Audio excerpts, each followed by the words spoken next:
What is up, guys? It is your boy Little Man Jay, and today we are back again with another tech video. Now I know I am standing behind a car, but in today's video we are going to be covering all the technical aspects about this car. Like that. Now, without further ado, let's go check them out.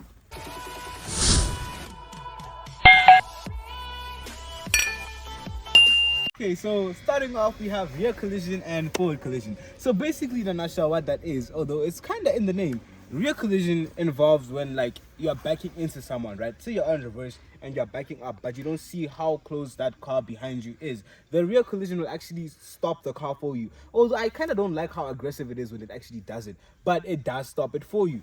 And another thing about rear collision is that if you are driving, say you're on the highway, and then somebody behind you is coming in at like super fast speeds and they might collide with you, the car will start alerting you and start flashing like over and over to alert you that there is someone behind you, and you should actually, like, maybe if you're not gonna speed forward or clear the way for whoever's in a rush to get past you. Forward collision is basically the same concept, just with the forward. If you are going like forward basically and then something jumps in the way, or they are trying to do parallel parking and a car is close but you think it's far, the forward collision will actually stop right before you hit it, protecting both you and the car or whatever it was that you're about to hit in front of you.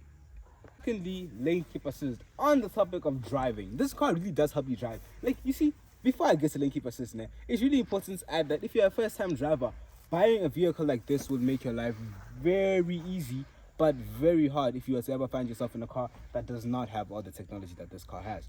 But yeah, back to lane keep assist. Lane keep assist is basically like if you're driving, you're on the highway yet again, right? And you are trying, like, you're driving and then you don't realize, or maybe you do realize for some reason, and you're drifting away from the lane that you are supposed to be on. The car will actually stiffen up the steering wheel, keeping you on the lane that you're supposed to be on. On the contrary, if there's a car coming, or like a car if there's a car trying to overtake you and you don't realize that car is overtaking you, and you also start trying to maybe overtake or go to the other lane, the lane keep assist will actually warn you that there is a car coming in on your blind spot, preventing accidents again.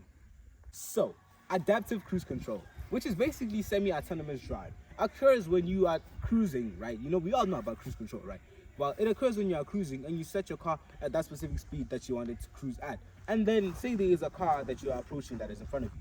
The adaptive cruise control will actually slow down to keep and maintain a safe distance between you and the car ahead of you until you overtake that car, and then it will go back to the original speed that you had set it to be on. Oh, suppose you pass out while you're driving. Let's hope not. This car actually has a feature that will help you out with that. So I don't know what it's called exactly, but I know what happens when that occurs.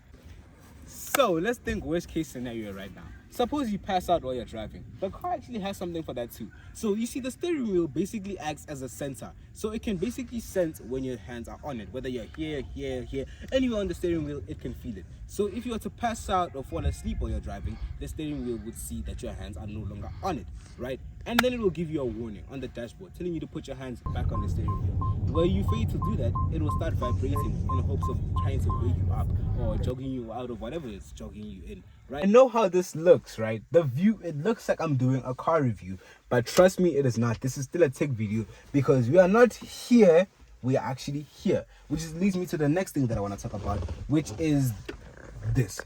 The car actually has cameras to help you drive. Like I said before, if you can't drive and you buy this as your first car, it will make it heaven because it has 4 cameras. It has the front camera to see everything in the front. It has the side camera, the other side camera, and the rear camera, so you can reverse with ease. And just let me do this for a quick second. Start it up and it will let me actually turn the steering wheel, allowing me to see from here and from here how I'm turning. But my favorite part about this camera has got to be this 3D feature that I just love using, especially when I'm parking, to see how good my car fit in the parking space. You can actually rotate it and get different angles and different views from what the car is seeing. And a really cool thing that I want to show you guys is this. Keep my eyes on that.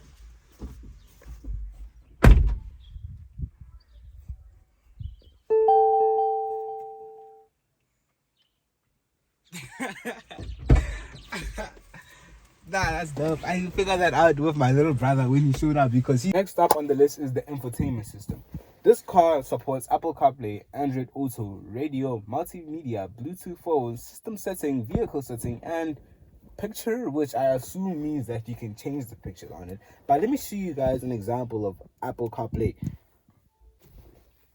And it said Apple CarPlay there on the phone, and then we just have to press here, and voila. Now, when you have Apple CarPlay, it gives you access to Apple Music, your phone, Google Maps, and a whole lot of other things that you have access to. The infotainment system also, if we were to just go back, you can go to Haval here, you can go to settings. This is your phone settings on your phone, on your car. You can also go back and get out of this infotainment system. How do we get out of here? Haval. You can also get out and then go to, for example, vehicle settings. The vehicle must be on. You can also get out and go to, for example, vehicle settings. In vehicle settings, you'll see that you can also change the seats. It has heated seatings for both passenger and driver, but they won't show us at the back any love, am I right? It has intelligent driving, which is basically those things that I was talking about. Front assist system, lane assist system, all of this is set to on. Traffic sign information system, side assist system, and it also has parking assist. So it also has multiple driving modes, but instead of just telling you, I can show you. So the car comes with light, comfort, sports. Oh no, this is steering. Sorry. It also has multiple driving modes, but instead of telling you that, I can just show you. The car comes with normal, sports, eco, snow, race, sand. Did y'all hear it breathe when it went to race? Guys, y'all cannot make this up. And off-road. So, now, let's speak worst case scenario. Say you are driving and you were to all of a sudden pass out while the car is moving. Say you're on lane keep assist, so the car is going to maintain the speed it's on, but you have passed out.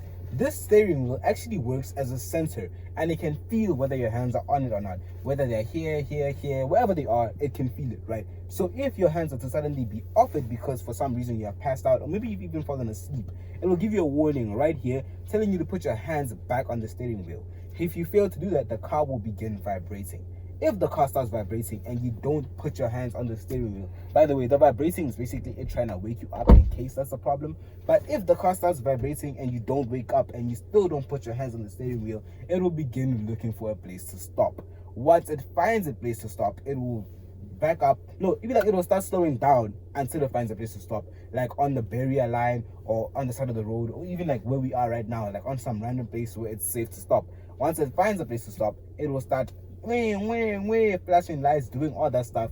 But sadly, it does not, unlike BMW or Mercedes-Benz, call the 911 or in our case 10111. It just cries and hopes somebody on the street is nice enough to actually stop and help you. And in today's generation, people are not going to stop because they might think it's a ploy. But other than that, it does do something, and if somebody does actually stop, you will be saved.